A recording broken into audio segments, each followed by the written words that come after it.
Hi, hello, welcome to 2025. Are you coming to Korea? This video might be for you. Video might be for you. So I've lived in Korea for 3 years, and for the first time I have people coming to visit me. Yay! My friend Sophie's coming in February. She's actually coming in like just over a month, and I'm very excited. And my parents are coming in April for my wedding. Yay! So here are some things that I recommend if you're traveling to Korea in 2025. I have things I want you to do before you even come to Korea, including apps and things I want you to check. And then I have one thing to do after you arrive, but it's kind of a big thing if you're planning on using public transport a lot. Okay, so starting with before you even come, you need to check your country's travel requirements. This seems like a simple one, but I feel like some people might not think about it. You need to check you have enough time left on your passport. You need to check that if you need a special kind of travel visa. So in Korea, they have this thing called a K-ETA, okay? And 22 countries don't need it, UK being one of them. We don't need it this year. Hi, family watching, you don't need the K-ETA. I told you did. This year it seems like things have changed and you don't need it, but a lot of countries still do. So just check about it. It's super easy to get. It comes pretty quickly. Just make sure you do it at least like a week or so before your flight to make sure you got it. My cat is being so cute right now. Oh my god. Yes, and so it's just literally like a super quick and easy like electronic visa that you need to use if you're coming to Korea for certain countries. UK, we don't need it. But yes, I recommend checking if you need it. I also recommend checking the passport requirements for your country. For people coming from the UK, if you have a UK passport, you can stay for 90 days without a visa as long as you're not like working and studying and stuff, like just tourist, right? You can stay for 90 days, and the the passport needs to expire after you leave Korea, okay? So even if you get back in the UK on like the 20th of November, passport expires 21st of November, you're going to be fine, okay? If you're staying for longer than that, if you're doing like a long-term visa like I am, it's a bit more complicated. I think it's like 6 months. But yeah, so just check for your country what the requirements are. They do have different requirements for each country. Your country might have stricter rules. I don't know. Please check. Okay, next one. So we're going to get into some apps. So first one is you need a VPN if you're expecting to use a lot of public Wi-Fi. So a lot of people who live in Korea and like make a lot of Korea content, there's kind of this narrative of Korea's got amazing, super fast, everywhere, free public Wi-Fi. Now, maybe this was true a while ago, but I generally don't use Wi-Fi that much in Korea.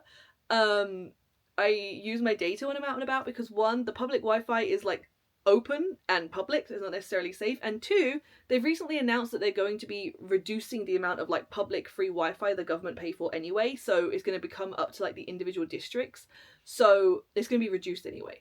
And also, it's just not as prevalent as people say. Like there's some on the bus and there's like some in cafes and stuff, but in like the random street, it's not as easy to find as I think people say it is. So you should have a VPN to protect you from open Wi-Fi, but you also need to get an eSIM or a portable Wi-Fi because you don't want to be in the middle of Korea, like late at night, trying to get back to your hotel and you can't access the Wi-Fi to find your way.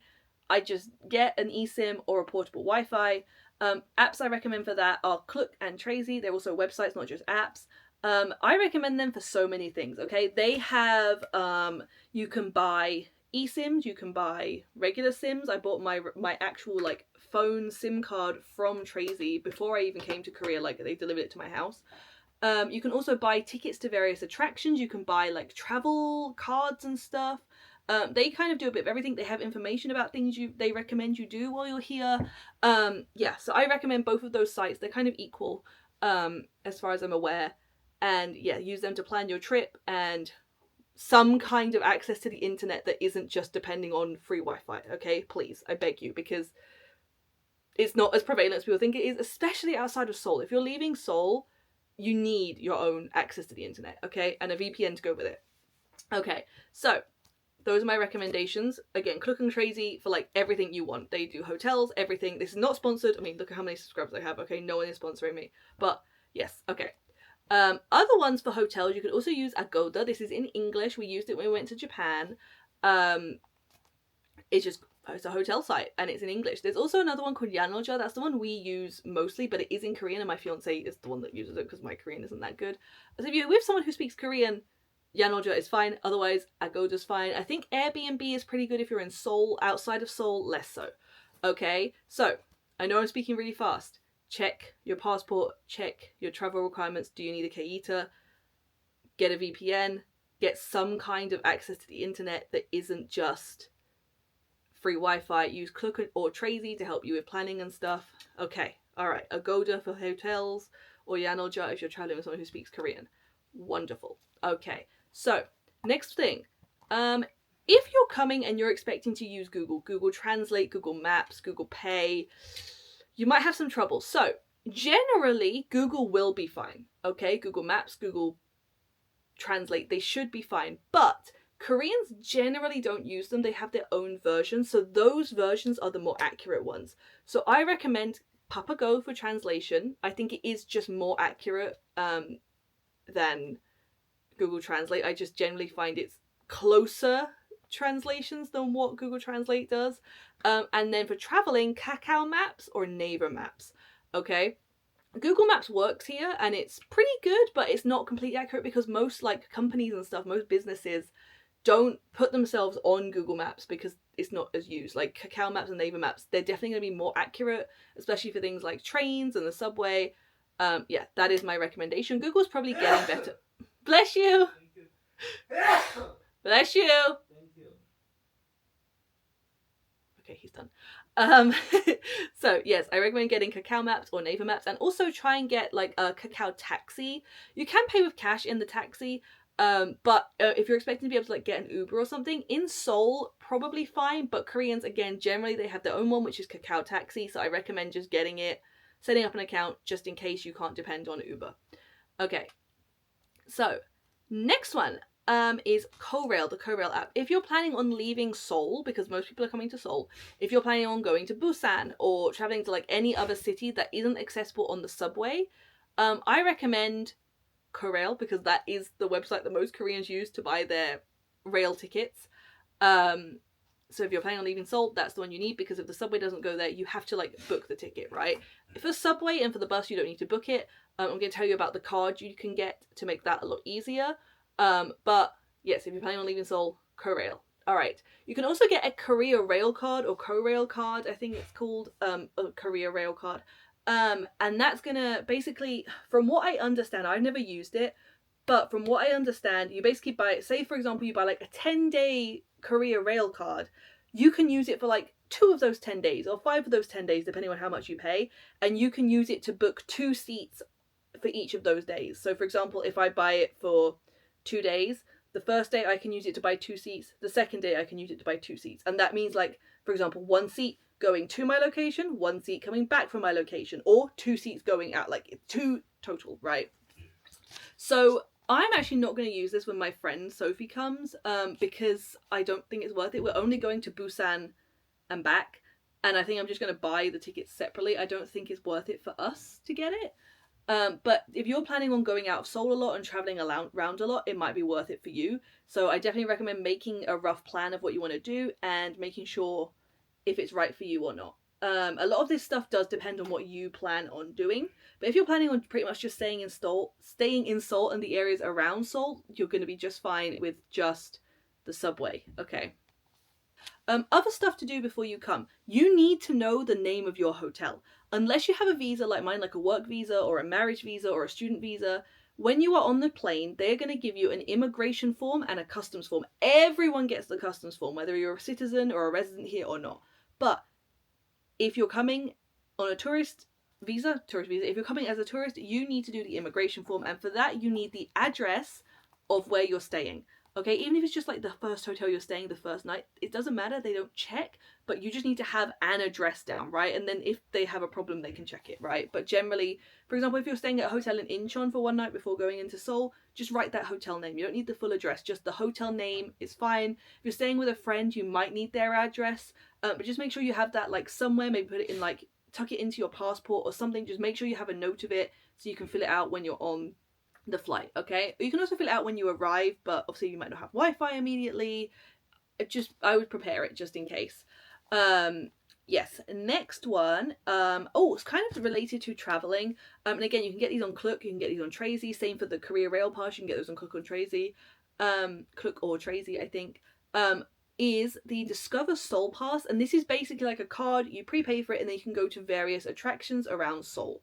Again, I haven't used it, but I've seen a lot of people recommend it, and again, I recommend for you and your trip, you're going to know what you need best.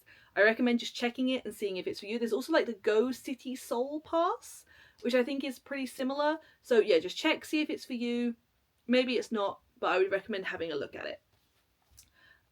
What else? Oh my god, payment in Korea. So if you have an American Express, if you have an Apple Pay, if you are planning on using Apple Pay, have a second form of payment. Like, get your bank, let them know, hey, I'm going to Korea. If someone uses my bank in Korea, it's me. Okay? Because Amex is only in like the biggest department stores. Like the regular restaurants and stuff you go to, the regular shops you go to, they're not going to use Amex. Okay? Like, it's not as big of a thing here. Also, Apple Pay isn't a thing in Korea. I think they're bringing it to Korea this year, but even then it's not going to be immediately available, right, to everyone. So if you're expecting to use Apple Pay, they have their own version. They use Samsung Pay for everything, right? Not for everything, but Samsung Pay is the one that's more prevalent.